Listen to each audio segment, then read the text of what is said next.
സുഹൃത്തുക്കളെ, പതിപോലെ ചായ കുടിയെല്ലാം കഴിഞ്ഞ് വലയെടുത്തപ്പോൾ വല നിറയെ വേസ്റ്റ്, മീൻ വളരെ കുറവും. നമ്മുടെ കടൽ മുഴുവൻ പ്ലാസ്റ്റിക്കാണ്. നമ്മൾ വിചാരിക്കുന്ന കണക്കല്ല. ഒരു വല വലിക്കുമ്പോൾ പണിക്കാരനെ നട്ടല് പോത്തുള്ളൂ, കവറ് പറക്കി. ഇത് നല്ല പിടയ്ക്കണ പ്രാച്ചിയായി ഇപ്പോൾ ഈ കാണുന്ന എല്ലാം ലൈവായിട്ടോ. കാരണം വലയെടുത്ത് പൊട്ടിച്ചിട്ടിട്ട് ഒരു 2-3 മിനിറ്റാണ്. ഇത് പഫർ ഫിഷാണ്, ഊത്തേന്ന് പറയും.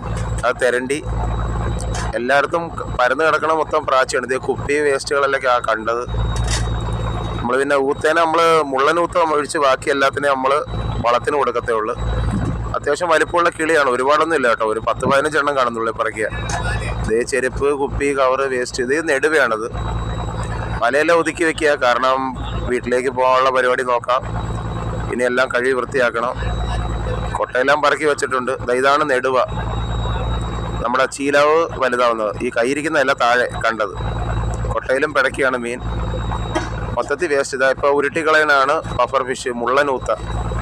അല്ലാതുള്ള ഊത്ത നമുക്ക് വളത്തിന് കൊടുക്കാൻ പറ്റും. കിലോയ്ക്ക് ഒരു 22-23 രൂപ കിട്ടും. എന്താ ഇപ്പം ഞാൻ കൈ കൊണ്ട് എടുത്ത് എൻ്റെ കയ്യിൽ മുള്ളുണ്ട്. അപ്പം മോനെ വീട്ടിൽ പോയിട്ട് എല്ലാവരോടും ഞങ്ങൾ അന്വേഷണം പറയട്ടോ. പോയിക്കോ. ഈ മുള്ളനൂത്തയെ മാത്രമേ കളയത്തുള്ളൂ കേട്ടോ, കാരണം അത് വിറ്റാൽ വിലയൊന്നുമില്ല. ജീവനുള്ളതിനെ കളയും, അല്ലാത്തത് ചതും. അപ്പോൾ ഇന്നത്തെ ഈ ഒരു ടേണിലെ പണി അവസാനിച്ചു. 4 ദിവസത്തെ പണിയും കഴിഞ്ഞ് പോയാൽ